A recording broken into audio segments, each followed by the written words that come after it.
Lieutenant Jack Morris sat alone in his quarters aboard the USS Horizon, Earth's most advanced warship. His fingers moved with practiced care over the revolver in his hands. The metal was worn smooth in places, evidence of 3 generations of use. This wasn't some replica or collector's item. It was his grandfather's, some .357 Magnum, nearly 150 years old, and still in perfect working order. A knock interrupted his cleaning routine. "Still playing with that ancient thing?" asked Sergeant Olivia Bennett, leaning against the doorframe with an amused smile. "You know we have plasma pistols now, right? Ones that don't need little metal bullets?" Jack smiled without looking up. "My grandfather hit a target at 200 yards with this ancient thing. No targeting system, no energy core, just skill and good steel." "Whatever helps you sleep, Lieutenant," Olivia said with a good-natured eye roll. "Commander Rodriguez wants everyone in the briefing room in 10 minutes. Something big is happening." Jack nodded, carefully placing the revolver in its worn leather holster. Most officers aboard the Horizon carried the standard-issue energy sidearms, lightweight, powerful weapons with computer-assisted targeting and adjustable output.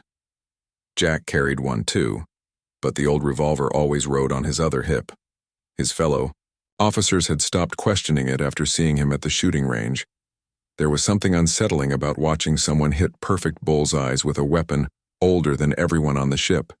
The briefing room buzzed with nervous energy when Jack arrived. The ship's senior staff gathered around the central holotable, their faces lit blue by its glow. Commander Lisa Rodriguez stood at the head, her expression grave. At 0400 hours, our deep space sensors detected an unidentified vessel entering the solar system near Jupiter's orbit, she said without preamble. "It's not responding to any standard communication protocols." The holotable displayed a sleek, predatory-looking ship. Its design was like nothing Earth had seen before. All sharp angles and what appeared to be weapon mounts along its hull. "Do we think it's Galactic Coalition?"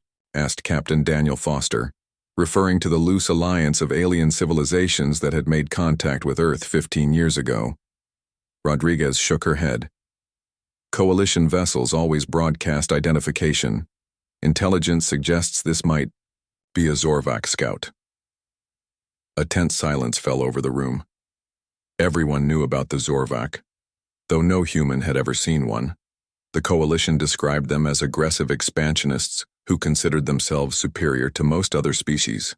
They specialized in subjugating lesser civilizations, particularly those new to interstellar travel. "Our orders are to make contact and assess the threat," Rodriguez continued. "The Horizon is the closest vessel with first contact capabilities. And the heaviest weapons," Jack added quietly. Captain Foster nodded. "Let's hope we don't need them.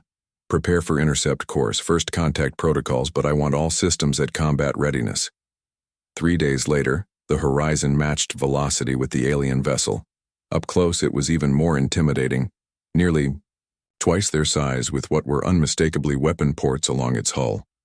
After hours of broadcasting greetings in various formats, the alien ship finally responded with coordinates for a meeting aboard their vessel. "They want us to come to them." "Classic power move," said Security Chief Alan Wright. Captain Foster selected his team carefully. Himself, Commander Rodriguez for diplomatic expertise, Lieutenant Morris for security, and Dr. Peter Klein, their xenobiologist.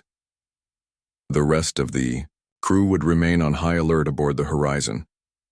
The alien ship's docking bay was enormous, clearly designed to accommodate multiple shuttles or even small warships. As the human delegation stepped out of their shuttle, they got their first look at the Zorvak. The alien stood nearly 7 feet tall with iridescent gray-green skin that seemed to shift colors under the lights. Their bodies were lean and muscular with 4 arms, each ending in 3-fingered hands. Their faces featured 4 yellow eyes arranged in a diamond pattern above a small mouth filled with needle-like teeth. "I am Supreme Commander Kraz-Tul, A.V. "The glorious Zorvak Dominion," the lead alien announced through a translation device. "You are the representatives of the planet called Earth?"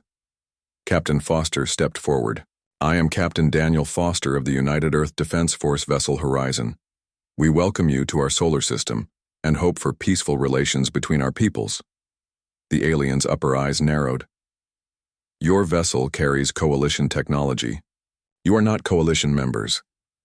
We have trade agreements with several coalition worlds, Rodriguez explained. We're an independent system, but we maintain friendly relations.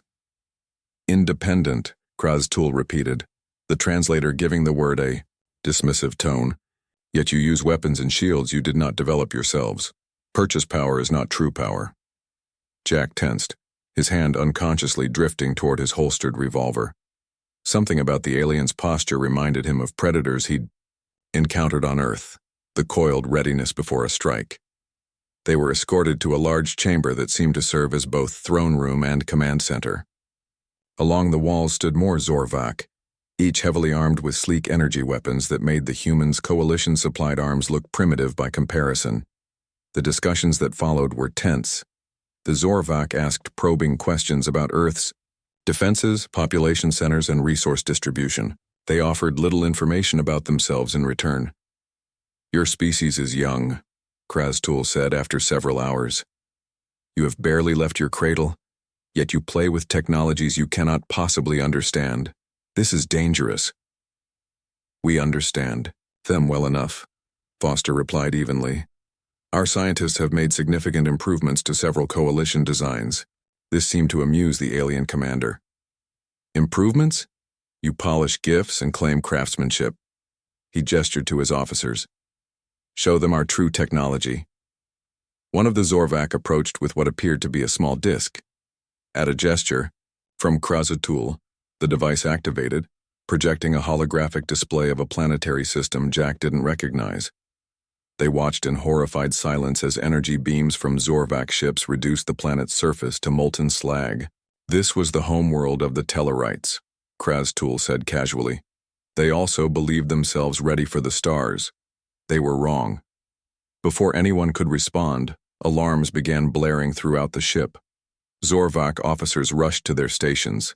It seems your vessel has taken hostile action, Kraztul said, his voice dangerously calm. Weapons have been activated without permission. That's impossible, Foster protested. My crew wouldn't. Search them, Kraztul ordered. The human delegation was roughly searched.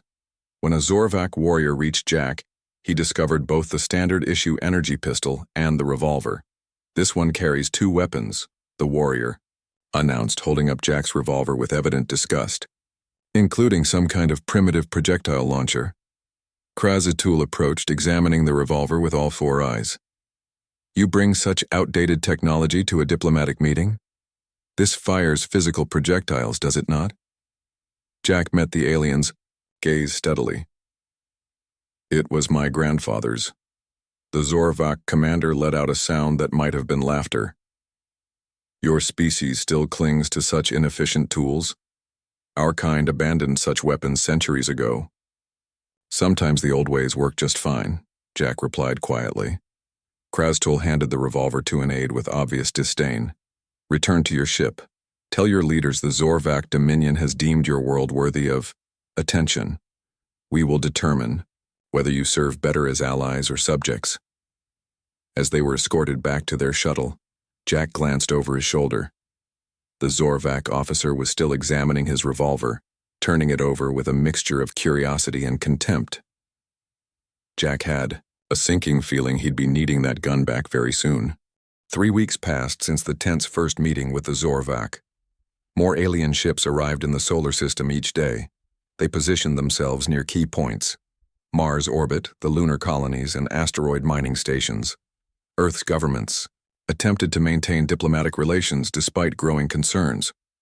Jack Morris stood at the viewport of the USS Horizon, watching a Zorvak cruiser glide past Jupiter's red spot. His revolver had been returned after they left the alien ship, though he suspected they had scanned it thoroughly first. Still admiring our new friends? Asked Olivia as she joined him at the window. Counting their weapon ports, Jack replied. That cruiser has twice as many as it did yesterday.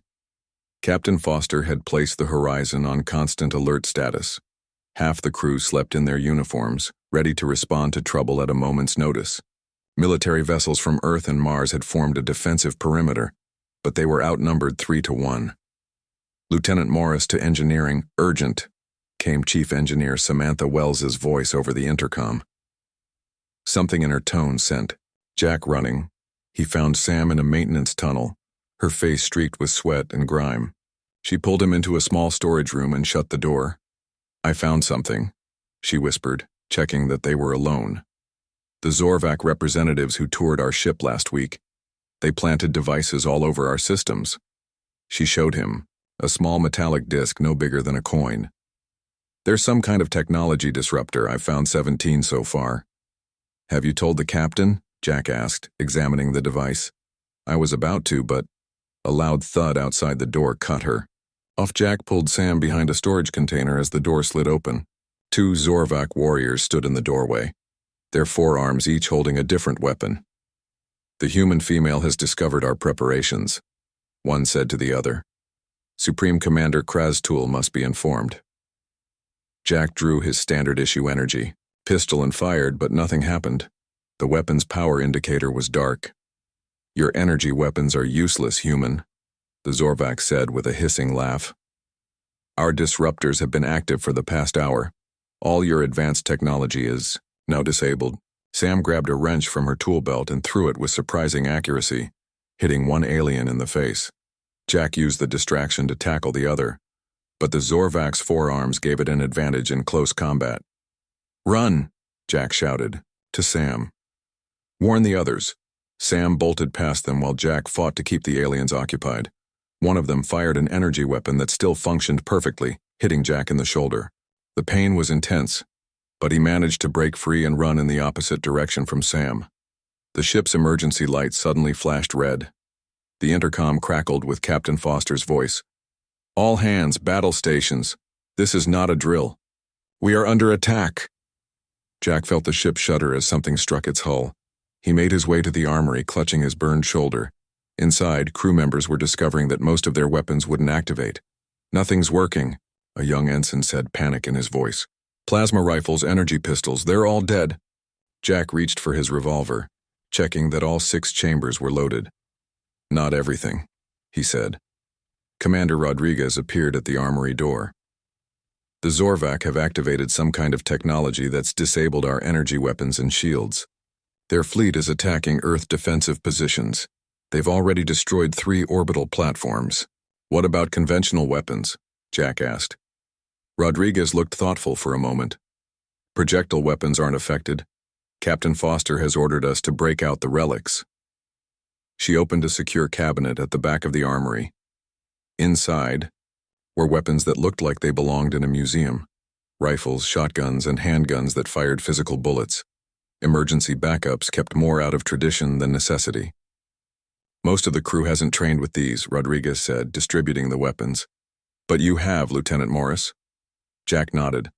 "My grandfather taught me. These don't need power cores or targeting systems. They just need good aim." The ship rocked violently as another impact hit the hull. The lights flickered. "They're boarding us," Rodriguez announced after checking her communicator. 3 points of entry. They've breached decks 5, 7, and 10.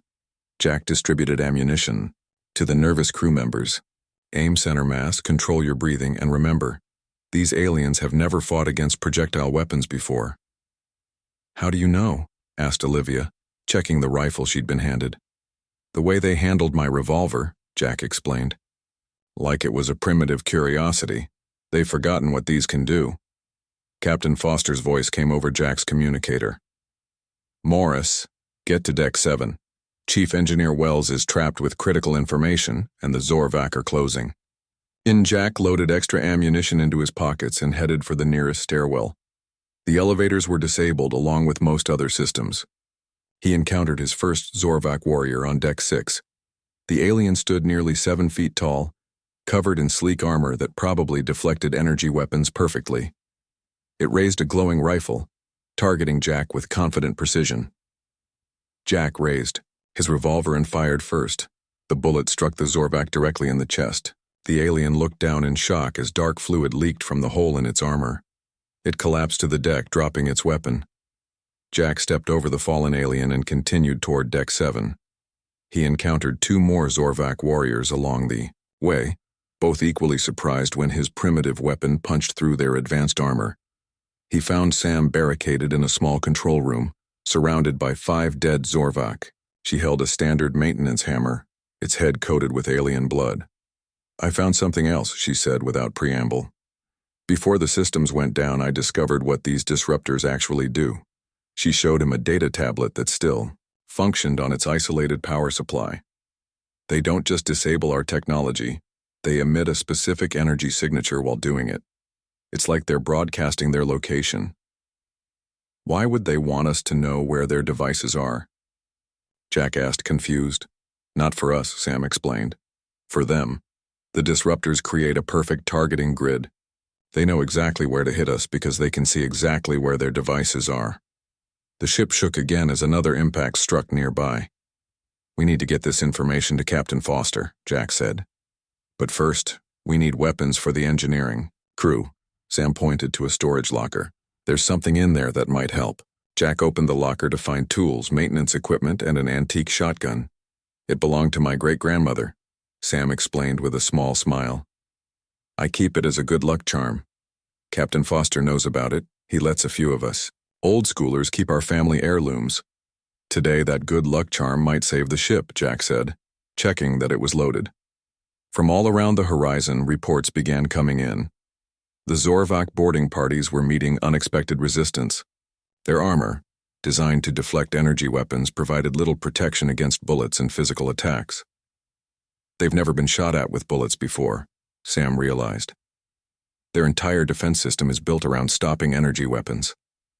Jack nodded, helping an injured engineer to his feet. And now they're learning why humans never completely abandoned the old ways. As they prepared to fight their way to the bridge, Jack's communicator crackled with Captain Foster's voice. "All hands, prepare for counteroffensive. The old dogs are teaching these aliens some new tricks." Outside the viewport, Earth's orbital defenses continued to fall to the Zorvak fleet. But aboard the horizon, humans armed with outdated weapons began to turn the tide against the invaders who had never expected to face the deadly simplicity of gunpowder and lead. The corridors of the USS Horizon echoed with gunfire. Jack Morris led a team of 5 crew members toward the bridge, each armed with conventional weapons. 3 hours had passed since the Zorvak began their attack, and the situation across the solar system looked grim. Earth's orbital defense platforms had fallen silent. The lunar colonies reported massive Zorvak landing parties. Mars Defense Command could no longer be reached, but aboard the horizon, the aliens were discovering a problem they hadn't anticipated. "Contact, 10 meters ahead," whispered Olivia, who had proven surprisingly accurate with her rifle. 2 Zorvak warriors rounded the corner, their four-armed bodies moving with predatory grace. They spotted the humans and raised their energy weapons with confidence. 5 guns fired in unison. The aliens dropped without getting off a single shot. "They're still not adapting," Jack observed as they moved past the fallen Zorvak. "Their armor has no protection against bullets." Sam examined one of the alien corpses. "Look at this. Their armor is designed to disperse energy. It's got absorption layers and reflection panels, but nothing to stop physical penetration." "They've forgotten what it's like to fight against projectile weapons," Jack said. "Their entire defensive strategy is built around energy weapon combat." They reached the bridge to find Captain Foster and Commander Rodriguez organizing the ship's defense. A crude paper map was spread across the tactical table, marked with pen to show Zorvak positions. "We've cleared decks 3 through 7, Jack reported. "Engineering teams are working to disable the alien disruptors." Foster nodded grimly. "We've received reports from Earth. The Zorvak disruptors affected all major military installations.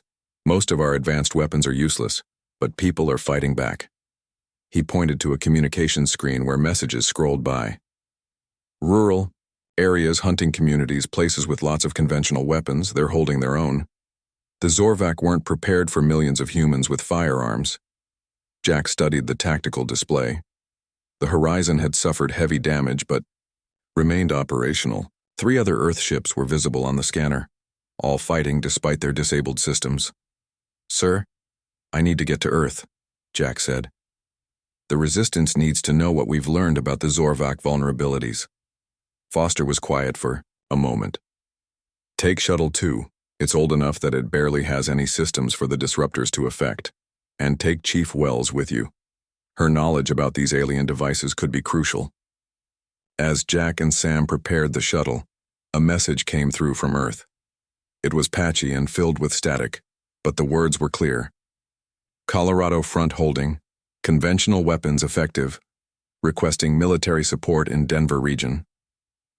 The voice belonged to retired Army Sergeant Kelly Martinez. Jack had trained under her years ago. Looks like some people on Earth already figured it out, Sam said as she packed equipment into the shuttle. Jack nodded. Kelly always said I was crazy for practicing with my revolver. Bet she's changed her mind now. The shuttle launch bay was damaged, requiring a manual override to open the doors. As they prepared to depart, Commander Rodriguez arrived with a crate of ammunition and weapons. Distribution points are marked on this map, she said, handing Jack a physical paper map. Good luck, Lieutenant. The journey to Earth was tense. They passed the wreckage of orbital platforms and disabled starships. Several Zorvac vessels attempted to intercept them, but the small outdated shuttle slipped past their targeting systems designed for more advanced craft. They landed near the outskirts of Denver, where Kelly Martinez had established a resistance headquarters in an old hunting supply store. The streets showed signs of battle, destroyed vehicles and buildings with blast marks, but no Zorvac bodies. The aliens were collecting their dead. Kelly greeted them with a rifle in hand, her gray hair pulled back in a tight bun. Well, look, who finally showed up. The kid who carries a revolver in space. Jack smiled despite the circumstances. Turns out it wasn't so crazy after all. No, it wasn't, Kelly agreed. Those alien bastards waltzed in thinking we were helpless after they shut down our fancy weapons. Didn't expect to meet a population armed with primitive guns. Inside the store, dozens of people prepared weapons and organized supplies. A large map on the wall showed Zorvac positions across North America. They control the major cities and military bases, Kelly explained. But rural areas are giving them hell. Hunters, farmers, sports shooters. Turns out those hobbies are pretty useful during an alien invasion. Sam unpacked her equipment. I need to show you what we've learned about their technology. These disruptors have a significant weakness we can exploit. While Sam explained the technical details to Kelly's engineering team, Jack studied the map. The Zorvac controlled key infrastructure, but were struggling to maintain their hold in areas with widespread civilian resistance. They expected us to rely entirely on our advanced technology, Jack said. They don't understand human adaptability. A young woman approached with a tablet. We've intercepted some of their communications. Our linguists have been working on translations. She handed Jack the tablet. They're confused about why their casualties are so high. They keep referring to our weapons as primitive projectile launchers and can't understand why their armor isn't effective. Jack wasn't surprised. Their entire military doctrine evolved around energy weapon combat. They probably haven't faced bullets in centuries. A sudden commotion outside interrupted their conversation. Jack rushed to the window to see 3 Zorvac dropships descending toward the town center. They found us, Kelly said, grabbing her rifle. Everyone to defensive positions. The resistance fighters moved with practiced efficiency, taking cover in pre-planned positions. Jack joined a group on the rooftop, his revolver ready. The Zorvac emerged from their ships in formation, clearly expecting minimal resistance. Their first line carried large shield generators, designed to block energy weapons. Hold fire until they're close, Kelly ordered through a radio. Let them think their shields work. The aliens advanced confidently, moving into the town square. When they were just 50 meters away, Kelly gave the order, fire. Hundreds of conventional firearms opened up simultaneously. The Zorvac shields, useless against physical projectiles, provided no protection. The front line of aliens fell immediately. The remaining Zorvac scrambled for cover, their formation broken. Jack saw confusion in their movements. They had no doctrine for this kind of combat. From his position, Jack spotted a Zorvac commander directing troops from behind a fallen statue. He aimed his revolver carefully, controlling his breathing just as his grandfather had taught him. The distance was nearly 100 yards, a difficult shot with a handgun. Jack squeezed the trigger. The Zorvac commander dropped. "Nice shot," Kelly said, impressed. "Your grandfather would be proud." The battle lasted less than 30 minutes. The Zorvac retreat was disorganized and chaotic. They had lost over half their landing force to weapons they had dismissed as primitive. As the resistance fighters regrouped, Sam approached with exciting news. "I've modified the radio to track their disruptor signals. We can use it to locate their command ships." Jack studied the handheld device she had built. It showed dozens of signal sources across the region, with the strongest coming from the mountains west of Denver. "That must be their local command center," Kelly said, looking over his shoulder. "If we can take that out, we might be able to disable the disruptors in this region." Jack nodded, already planning. "We'll need a small team, people who are good with these primitive weapons." As night fell, they prepared for the mission. Word came in from other resistance groups around the world. The same story everywhere. The Zorvac, for all their advanced technology, had no answer for millions of humans armed with weapons they had considered obsolete centuries ago. "We're not just fighting for Earth now," Jack told the assembled team as they prepared to move out. "We're teaching the galaxy a lesson about human ingenuity." Kelly checked her rifle one last time. "And about never forgetting the basics." Dawn broke over the Rocky Mountains as Jack, Sam, and a team of 6 resistance fighters made their way toward the Zorvac command center. Sam's tracking device led them through dense forest, the signal growing stronger with each mile. 2 kilometers. "Ahead," Sam whispered, checking the device. "Their base is in that old missile silo." Kelly adjusted her rifle scope. "Makes sense. Those silos were built to withstand nuclear attacks. Good defensive position." The group moved silently through the trees.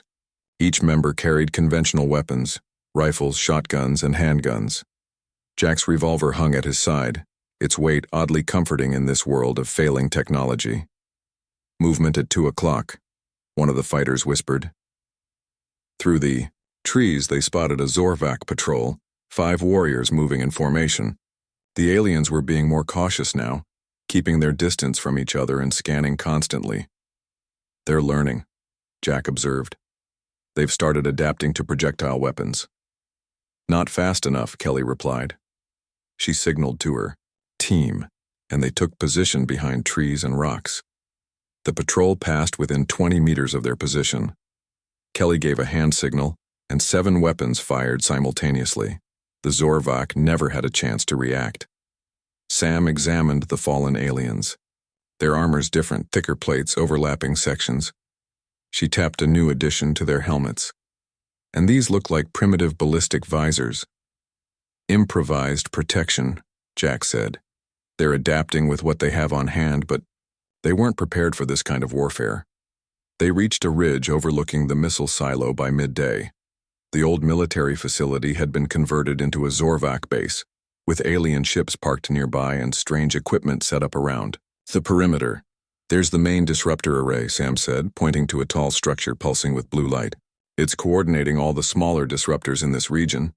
If we can destroy it, our advanced weapons might start working again." Jack studied the base through binoculars.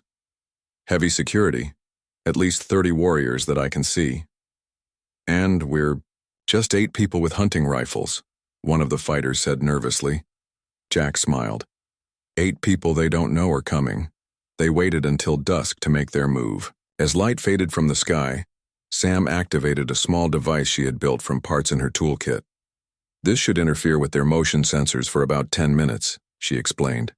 "Not long, but hopefully enough." The team split into 3 groups.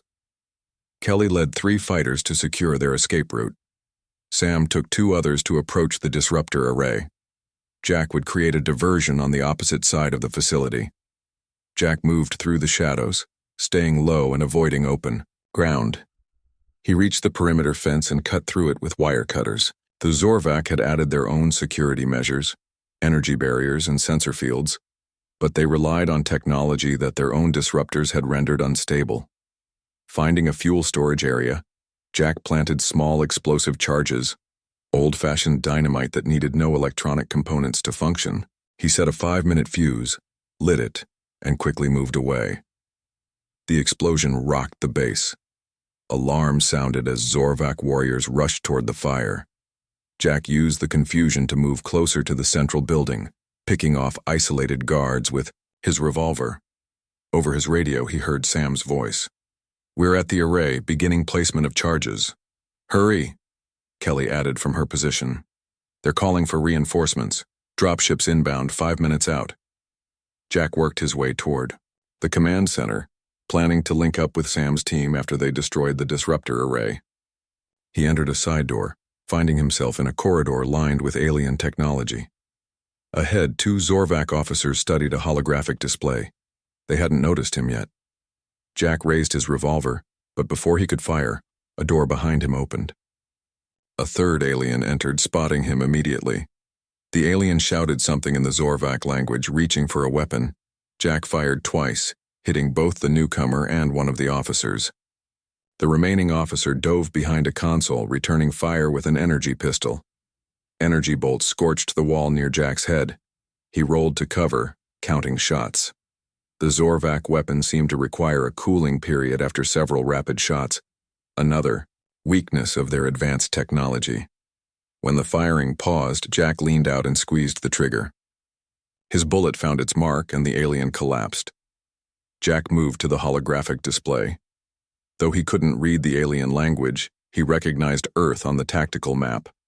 Red dots showed Zorvac positions, while blue areas indicated human resistance. To his satisfaction, there were many more blue areas than red. "Jack, we're ready to blow the array," Sam's voice came over the radio. "Get to extraction point Charlie now."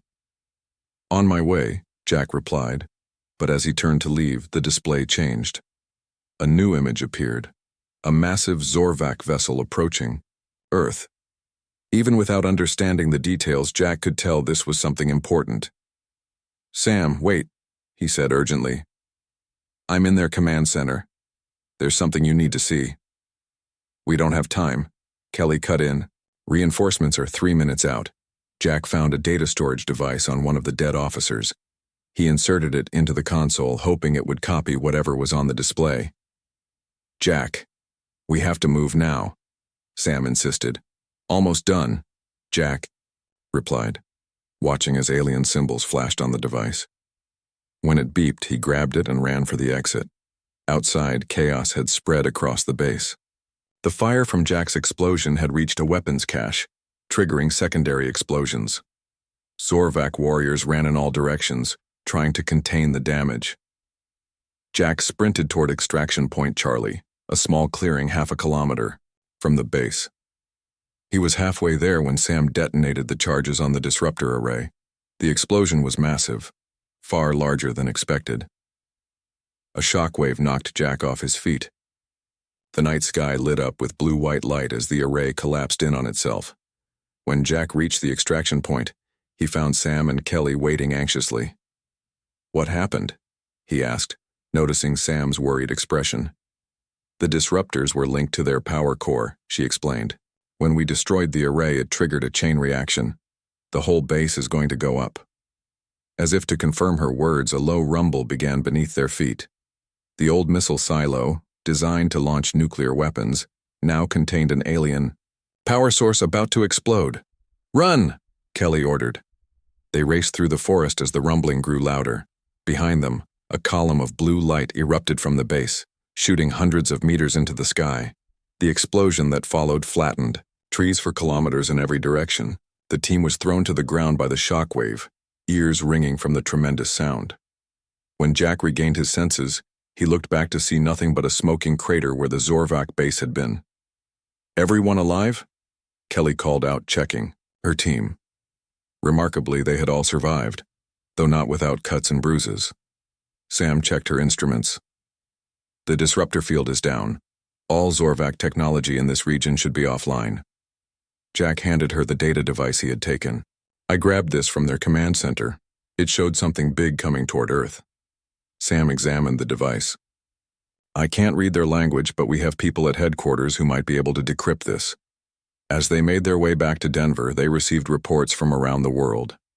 Similar resistance groups had targeted Zorvac command centers in their regions, with varying degrees of success. The alien invasion was stalling, caught off guard by human resourcefulness and conventional weapons they had dismissed as primitive. When they reached the Resistance headquarters, Jack found a message waiting from Captain Foster. The USS Horizon had recovered from the initial attack and was leading a counteroffensive against the Zorvac fleet. "They're calling all experienced officers back to service," Jack told Sam and Kelly. "They're preparing to take the fight to the Zorvac's main fleet." Sam had connected the alien data device to her equipment. As information began to appear on her screen, her face paled. "Jack, we need to get this to Captain Foster immediately," she said urgently. "The Zorvac are bringing in their dreadnought, a ship 10 times the size of anything we've seen so far." Jack studied the images on the screen. The massive Zorvac vessel was unlike anything humans had encountered before, a planet killer capable of destroying Earth from orbit. "How do we fight something like that?" Kelly asked, the first hint of fear in her voice. Jack checked his revolver, making sure all 6 chambers were loaded. "The same way we've fought everything else," he said quietly, "with whatever weapons still work." The USS Horizon hung in space above Earth, its hull scarred from battle but still intact. Captain Foster had gathered every functioning human vessel to form a last line of defense against the approaching Zorvac dreadnought. Jack stood on the bridge beside Sam, both now wearing officer uniforms again. The data they had recovered from the alien base had proven invaluable.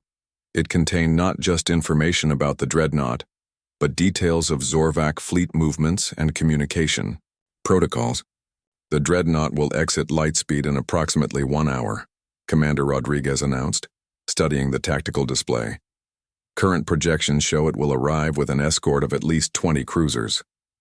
Captain Foster nodded grimly. "And we have 8 partially functioning ships with limited weapons capability." The mood on the bridge was tense but determined. In the weeks since the initial invasion, humans had shown remarkable resilience. The Zorvac still held positions on Earth, Mars, and the lunar colonies, but their advance had stalled. "Engineering report," Foster called out. Sam stepped forward. "Sir, we've managed to bring 40% of our energy weapons back online by removing the alien disruptors. Shields are at 30% capacity. However, we've also installed several modifications." She signaled to a technician, who brought up an image on the main screen.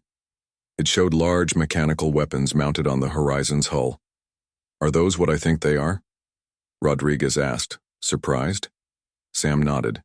"Railguns, old-school technology, just scaled up. They fire solid metal projectiles at extreme velocities. No energy signatures for the Zorvac to track or disrupt." Foster examined the image with interest. "Will they penetrate the dreadnought's shields?" "That's the beauty of it," Sam explained. "Their shields are designed to stop energy weapons, not physical objects moving at those speeds. Our tests show the railguns should punch right through." Jack studied the tactical display, noting positions of the human fleet. "What about the other ships?"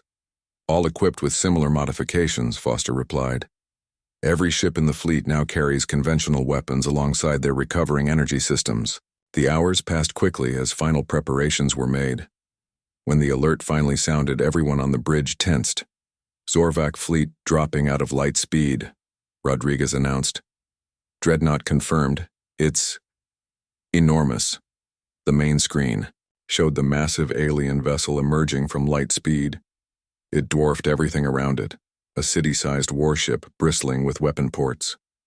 Behind it came the escort fleet, arranged in perfect formation. "All ships battle positions," Foster ordered. "Prepare for engagement." The human fleet moved into a defensive sphere around Earth. Though outnumbered and outgunned, they held their positions. The Zorvac fleet advanced slowly, obviously confident in their superiority. "They're broadcasting," Rodriguez said. A moment later, Supreme Commander Krasatul's face appeared on the screen. "Humans of Earth," the alien began, his 4 eyes blinking in what Jack had learned was an expression of amusement. "Your resistance has been noted. It is impressive for a species so young. However, it ends now." Foster stood tall. We've stopped your invasion force. Your ground troops are being defeated across our world. Temporary setbacks, Krastul replied dismissively. You caught us unprepared with your primitive weapons, an oversight we have now corrected. He gestured, and the image changed to show Zorvak warriors wearing new, bulkier armor, clearly designed to stop bullets. My dreadnought carries enough firepower to render your world uninhabitable, Krastul continued. Surrender now, and some of your people may be permitted to live as servants of the Dominion. Foster looked to Jack and Sam, who both nodded slightly. We have a counter-proposal, Foster replied. Withdraw your forces immediately or face destruction. Krastul's laughter filled the bridge. You threaten us with what? Your advanced weapon systems are still disabled.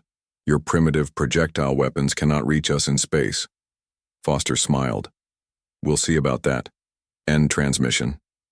As the screen went dark, Foster turned to his crew. Battle stations. Execute. Operation Throwback. The human fleet suddenly accelerated, each ship targeting a specific Zorvak vessel. The aliens, expecting a conventional space battle with energy weapons fired at long range, were caught off guard by the aggressive maneuver. All ships fire railguns, Foster ordered. Across the human fleet, the newly installed weapons unleashed their first salvo. Massive metal projectiles shot toward the Zorvak ships at incredible speeds. The aliens' energy shields, calibrated to stop plasma and laser fire, offered no resistance to physical objects moving at such velocities. The effect was devastating. 3 Zorvak cruisers suffered immediate critical damage, their hulls punctured by weapons they had never encountered in space combat. Direct hits confirmed, Rodriguez reported, unable to keep the excitement from her voice. Their shields are completely ineffective against the railguns. The Zorvak fleet broke formation, trying to adjust to this unexpected tactic. Their return fire was powerful, but uncoordinated. Energy beams lanced out, striking some human vessels but missing many others. The dreadnought is powering up its main weapon, Sam warned, checking her instruments. Energy readings are off the charts. Foster nodded. Begin Phase 2. 3 human ships, including the Horizon, broke away from the main battle. They accelerated directly toward the dreadnought, evading fire from its defensive weapons. Boarding. Teams ready, Jack reported. He wore a spacesuit equipped with maneuvering thrusters and magnetic boots. At his side hung his revolver, modified for use in vacuum. Launch when ready, Lieutenant, Foster ordered. And good luck. Jack led 50 Marines to the launch bay. Each wore similar spacesuits and carried conventional weapons adapted for space. As the bay doors opened, they launched themselves toward the massive alien vessel. The dreadnought's point defense systems were designed to target ships and guided projectiles, not individual human bodies. Most of the boarding team reached the hull intact, attaching themselves with magnetic clamps. Jack found an access port and planted shaped charges around it, old-fashioned explosives that needed no electronic components to function. The blast tore open the hull, exposing a section of the ship to vacuum. Emergency bulkheads sealed automatically, allowing the boarding team to enter the pressurized sections of the ship. Inside, they encountered Zorvak crew members who were clearly shocked to see humans aboard their vessel. To the control center, Jack ordered his team. Sam's data shows it's 3 levels up. They fought their way through the ship, encountering increasing resistance as they went. The Zorvak had indeed improved their armor to better resist bullets, but they still weren't prepared for close-quarters combat with determined humans. Jack's revolver proved devastatingly effective in the confined spaces of the alien ship. Each shot found its mark with deadly accuracy, a skill honed through years of practice. After fierce fighting, Jack's team reached the dreadnought's control center. The massive chamber was filled with Zorvak officers, including Supreme Commander Krastul himself. Jack stepped forward, revolver raised. The old ways worked just fine. Krastul activated a personal shield, a bubble of energy that surrounded him completely. Your primitive weapon cannot penetrate this, he said confidently. Jack smiled and squeezed the trigger. The bullet passed through the energy shield as if it wasn't there, striking Krastul in the shoulder. The alien commander staggered back, his 4 eyes wide with shock. Impossible, he gasped again, No, Jack replied. Just basic physics. Your shields stop energy. Bullets are just metal and momentum. While Krasatoul's officers were distracted, the rest of Jack's team secured the control center. Engineers planted explosives at key points throughout the ship, targeting its power systems. With the Dreadnought's command structure captured and its weapons disabled, the tide of battle turned decisively. The remaining Zorvak vessels, seeing their flagship compromised, began to retreat. 3 days later, representatives of the Zorvak Dominion signed formal surrender documents aboard the USS Horizon. Jack stood watching as Captain Foster accepted their capitulation. "You fought with honor," the new Zorvak commander said reluctantly. "Our arrogance cost us dearly. We underestimated your species." "A common mistake," Foster replied. "One I hope won't be repeated." In the months that followed, Earth emerged as a new power in galactic politics. The defeat of the Zorvak, previously thought unbeatable, sent shockwaves through the galactic coalition. Representatives arrived from dozens of worlds, eager to establish relations with the humans who had accomplished what no other species had managed. They were particularly interested in Earth's dual-tech military doctrine that maintained conventional weapons alongside advanced technology. Jack found himself appointed as Earth's military attaché to the coalition. During his first address to their Security Council, he brought a simple prop, his grandfather's revolver. "Human history taught us a valuable lesson," he told the assembled alien dignitaries. "Never discard a reliable tool simply because you found a new one. You never know when you might need it again." In the armories of Earth's new starships, alongside the most advanced energy weapons, each vessel now proudly displayed a glass case containing traditional firearms with a simple plaque, "Break glass when technology fails." A year after the invasion, Jack stood,